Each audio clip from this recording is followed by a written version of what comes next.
निर्वाचन मंडल कांग्रेस पक्षर एक गुरुत्वपूर्ण सामाजिक सम्मेलन आयोजन कर उद्देश्य गत 30 मई 2026 आम प्रिय विधायक कांग्रेस दल विधायक ओडिशा सीएलपी नेता श्रीयुक्त रामचंद्र ताराम अध्यक्षता निर्वाचन मंडल स्तरीय उन्नयन कार्य समीक्षा जिला स्तरीय समस्त विभाग अधिकारी को डाक नंदपुर ठारे एक समीक्षा बैठक आयोजन करा उक्त बैठक में जिलार समस्त अधिकारी सहित समस्त लोक प्रतिनिधि जोगदेवार कार्यक्रम रही विधायक तरफ समस्त को इनफर्मेशन दि जाता तत्सहित जिला प्रशासन तरफ समस्त को विधिवत भाव में सूचना प्रदान करा किंतु किछि निर्वाचन प्रतिनिधि जोगदेले और किछि जोगदेले ना जितेबाला कार्यक्रम चली से भितर किसी असामाजिक लोक जो मैंने कि सरपंच स्वामी परिचय देते सरपंच प्रतिनिधि परिचय देते से मैंने जबरदस्त दशा पशा चेष्टा करते जो द्वारा कि सीटी विशृंखला आरंभ होता ताकू नहीं आमर पूर्वतन विधायक जो अच्छा प्रफुल्ल कुमार पांगी से ताकू केन्द्र कर विभिन्न प्रकार आड़ में सांबादिक सम्मेलन कर गाँ गहली लोक विभ्राट करने विभिन्न प्रकार प्रचार प्रसार कर आज विरोध में जनसाधारण सचेतन करने सत्यता उन्मोचन करने आम आपण मानक सांबादिक सम्मेलन निमंत्रण कर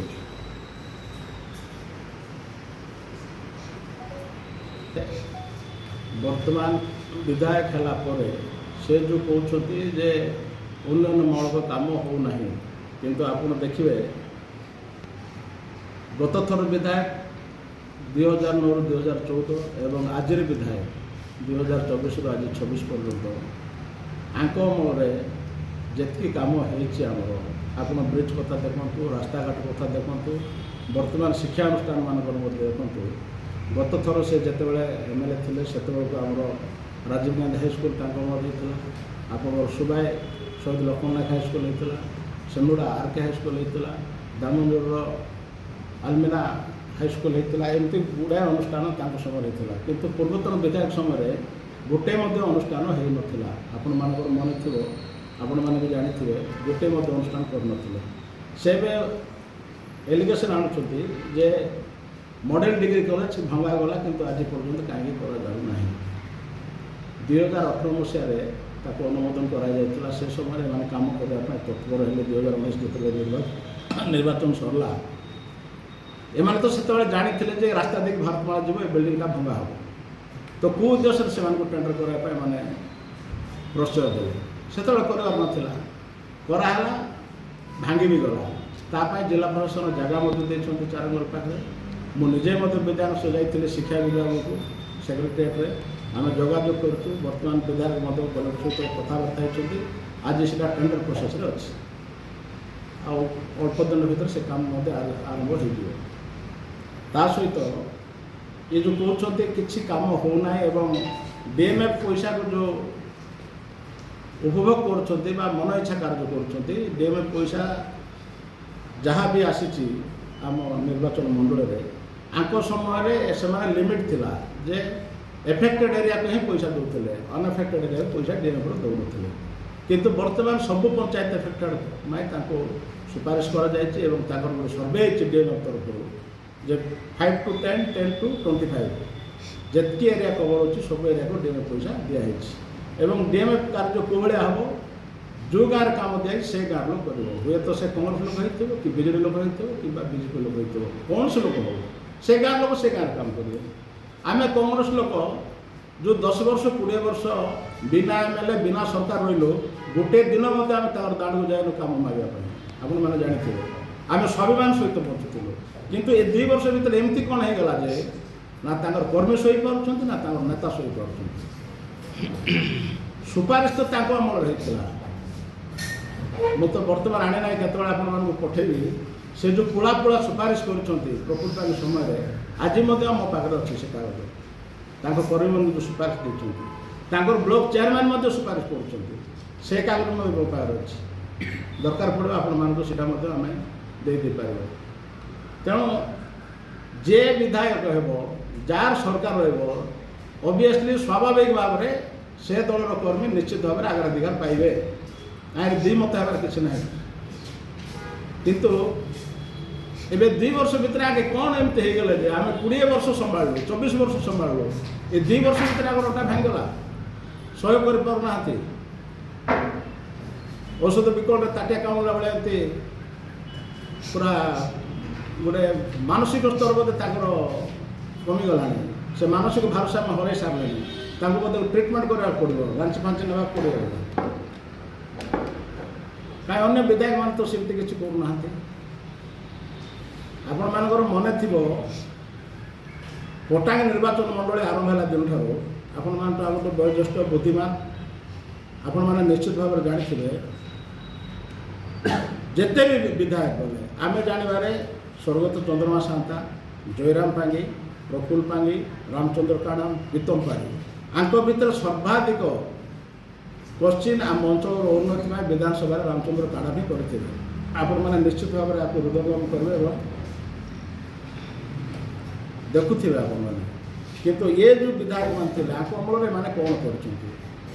ଆମ ବିଧାୟକ ସମୟରେ ଆପଣମାନଙ୍କର ମୈତ୍ରୀପୁର bridge, ସଭାପୁର bridge, Golur bridge, ଗାଞ୍ଜାଗୁଡ଼ା bridge, ଏମିତି ଅନେକ ପୋଲ ନିର୍ମାଣ ହେଇଛି ଏବଂ ଆଗକୁ ମଧ୍ୟ ରସଲପୁର ବ୍ରିଜ୍ ଗୋଟେ ହେବାର ଯୋଜନା ଚାଲିଛି। ସେଇଟା ମଧ୍ୟ ଚିଫ୍ ଇଞ୍ଜିନିୟରଙ୍କୁ ଲେଖିକି ଦିଆହେଇଛି। ସେଇ ଯେଉଁ ଅଳ୍ପ ଦିନ ଭିତରେ ଆମର କାମ ଆରମ୍ଭ ହେବାକୁ ଯାଉଛି।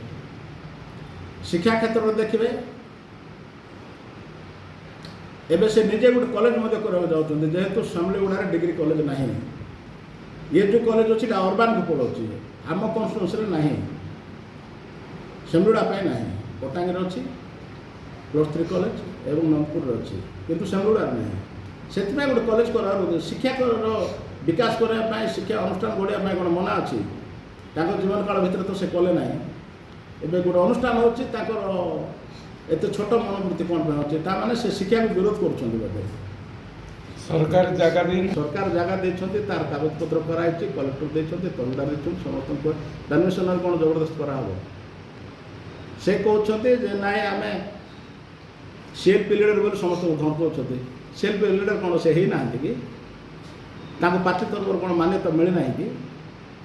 ଏ ଯେଉଁ କହୁଛନ୍ତି CLP ଲିଡର ବୋଲି ସମସ୍ତଙ୍କୁ ଧମକାଉଛନ୍ତି। ସେ ଯେତେବେଳେ ଥିଲେ ସେଇଟା ଭୁଲ। ବ୍ୟକ୍ତିଗତ କଲେଜ ପାଇଁ ସେଇଟା ହେଉନାହିଁ। ସରକାରୀ କଲେଜ ଯେଉଁ ଅଛି 18 କୋଟି ଟଙ୍କା ଦିଆହେଇଛି, ତା ପାଇଁ ଟେଣ୍ଡର ପ୍ରୋସେସ୍ ହେଉଛି ଏବଂ ଚାରାଙ୍ଗୁଲରେ ଯେଉଁ ଜାଗା ଚିହ୍ନଟ କରାହେଇଛି ସେଇ ଜାଗାରେ ସେଇଟା ହେବ। ସରକାରୀ କଲେଜ ହେବ, ନିଶ୍ଚିତ ଭାବରେ ହେବ। ଏଠି ତ ଲେଖା ହେଇଛି ଟେଣ୍ଡର ଆରମ୍ଭ ହେବ। ବିଲାପୁର ଜଗନ୍ନାଥ ମନ୍ଦିରରେ ଭଗବାନଙ୍କ ପାଇଁ ସମସ୍ତଙ୍କର ସ୍ନେହ ଶ୍ରଦ୍ଧା ରହିଛି ଏବଂ ସେ ମଧ୍ୟ ଜଣେ ଭକ୍ତ। ସେ ବିଲାପୁର ମନ୍ଦିର ଯେତେବେଳେ ପ୍ରତିଷ୍ଠା ହେବାକୁ ଯାଉଥିଲା, ତାର ଗୋଟେ 20 ଦିନ ପୂର୍ବରୁ, ମୋର ଭଲରେ ମନେ ଅଛି, ଗୋଟେ 20 ଦିନ ପୂର୍ବରୁ ସେ ଗୋଟେ ମେମ୍ବରସିପ୍ ବହି ଧରିକି ବୁଲୁଥିଲେ, ଯେଉଁଟାକି ରସିଦ ବହି କଲେକ୍ସନ୍ କରିବା ପାଇଁ। କ'ଣ ଥିଲା ତାହିଁରେ ନା ଲାଇଫ୍ ମେମ୍ବର ହେବ, 10,000 ଟଙ୍କା ଦିଆହେବ। ସେ ମୋତେ ବି ପଚାରିଥିଲେ, କୋଟିଆ ଗୋଟେ ପ୍ରୋଗ୍ରାମକୁ ଆମେ ଯାଇଥିଲୁ, ସେ ବି ଆସିଥିଲେ, ମୁଁ ବି ଯାଇଥିଲି, ମୋ ସେତେବେଳେ ବିଧାୟକ ପ୍ରତିନିଧି ଥିଲି। ମୋତେ ବି କହିଲେ ଯେ ଭାଇ ତୁ ଲାଇଫ୍ ମେମ୍ବର ହେଇଯା। ମୁଁ କହିଲି ଭାଇ ନା ମୋ ଲାଇଫ୍ ମେମ୍ବର ଅଲରେଡ଼ି ହେଇଯାଇଛି, ତେଣୁ ମୋ ହେବାର ନାହିଁ।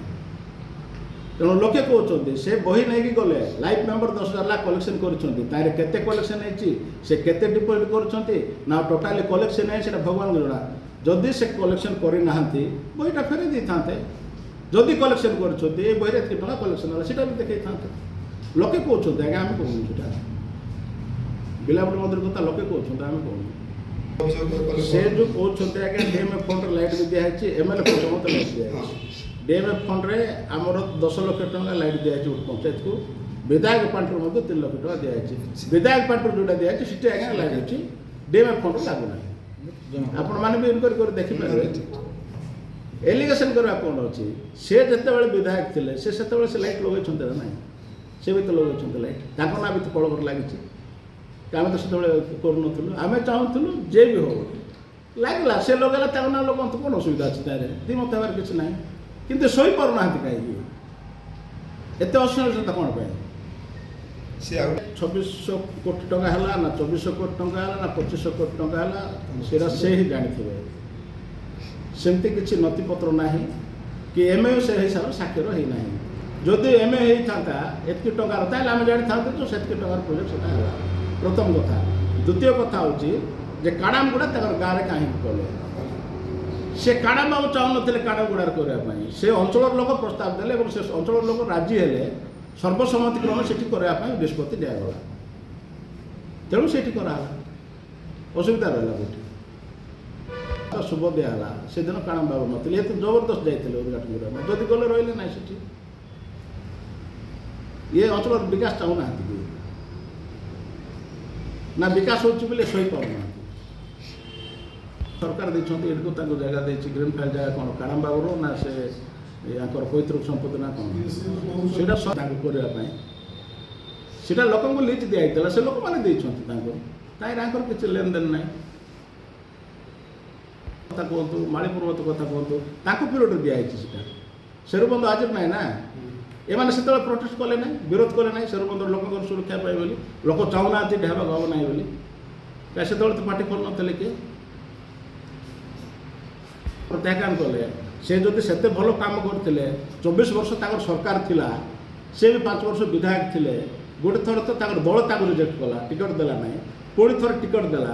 ଟିକେଟ୍ ଦେଲା ପରେ ଯଦି ଭଲ କାମ କରିଥାନ୍ତେ ତାହେଲେ ତ ନିଶ୍ଚିତ ଭାବରେ ସେ ଏଥର ବିଜୟ ଲାଭ କରିଥାନ୍ତେ। ପରାଜୟ ହେଲେ କାହିଁକି? ଲୋକ ତାଙ୍କୁ ଗ୍ରହଣ କରୁନାହାନ୍ତି। ଲୋକ ମତକୁ ସମ୍ମାନ ଦେବାକୁ ପଡ଼ିବ। ବିଜୟ ନାହାନ୍ତି ଯେହେତୁ ସେ କଂଗ୍ରେସ ଦଳର ବିଧାୟକ, ଆମେ ଜଣେ ଜଣେ କର୍ମୀ କଂଗ୍ରେସ ଦଳର, ଆମେ ଗୋଟେ ଗୋଟେ ଅଞ୍ଚଳର ଦାୟିତ୍ୱ ନେଇଛୁ। ତେଣୁ ବିଧାୟକଙ୍କୁ ସମର୍ଥନ କରିବା, ବିଧାୟକଙ୍କୁ ଆମେ ପ୍ରୋଟେଷ୍ଟ କରିବା, ସେଇଟା ଆମ କର୍ତ୍ତବ୍ୟ। ସେଥିପାଇଁ ଆମେ ଆସିଛୁ। ବିଧାୟକ କାହିଁକି ଆମେ କର୍ତ୍ତବ୍ୟ? ସେ ତ ଠିକ ଦଳ ତରଫରୁ ସମୟରେ ଦେବେ କି ନ ଦେବେ ସେଟା ତାଙ୍କ ଅର୍ଥନୀତି ଶୀଘ୍ର ହୋଇଥାନ୍ତା। ନାଇଁ, ସେ ପରବର୍ତ୍ତୀ ସମୟରେ ସେ ଦେବେ କି ନ ଦେବେ ସେ ବି ଚାହୁଁନାହାନ୍ତି ସେ ଏତେ ତଳ ସ୍ତରକୁ ଯିବା ପାଇଁ। ଯେହେତୁ ଆମେ ଦେଖିଲୁ ଲୋକଲୋଚନକୁ ଟିକେ ମେସେଜ ଅଲଗା ପ୍ରକାର ଯାଉଛି, ସତଟା କ'ଣ? ତେଣୁ ଆମେ 3 ଜଣ ସଭାପତି କଥା ହେଲୁ ଏବଂ ଆମର ବରିଷ୍ଠ ନେତାମାନେ ଯେଉଁମାନେ ବିଧାୟକ ପ୍ରତିନିଧି ଅଛନ୍ତି ଆମେ କଥା ହେଲୁ, ଆପଣମାନଙ୍କୁ ଜଣାଇକି ଆମେ ବିଧାୟକ ଥିଲେ ଠିକ୍ ଥାନ୍ତା, ଯେହେତୁ ସେ ପରେ କରିପାରିବେ। ଆମେ କରିବୁ। ସେଇଟା ବିଧାୟକ କରିବେ ନ କରିବେ ସେଇଟା ତାଙ୍କ ଉପରେ ନିର୍ଭର।